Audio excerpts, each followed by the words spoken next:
Қазір жігіттер бізде 3 минут, яғни бізде раунд 3 минут қой, сол 3 минут гирмен жұмыс істейді да, қолындағы утяжелительдермен.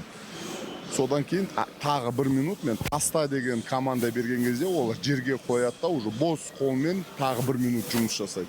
Көлеңкемен төбелесте кімді елестетеді бұлар? Қарсыласын елестетіп тұрады ма? Әлде рингте жүргенде жүре ма? Өздерінің нақты қарсыластары бар. Александр Хижняк, Арлен Лопес, Дусматов. Вот соларды елестетіп бокстасады. Әрқайсысы өзінікін. Сен кімді елестетесің осы көлеңкемен төбелесте?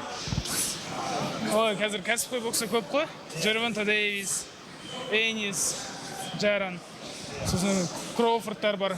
Соларды елестетемін, солардың істейтін техникалары бар, өздерінің финттары бар. Соларды бірге қосып, өзім реализовать етемін десе де болады. Асқар мырзадан сұрадым да, Асқар Еркебаев айтады да, қазіргі боксшылардың көбі өзінің негізгі қарсыластарын елестетеді дейді да, Дусматов. Бізде қарсыластар көп қой, особенно 67-де. Сол үшін одан да өзімнің техникамды арттырып, соларды рингте қолданған дұрыс та.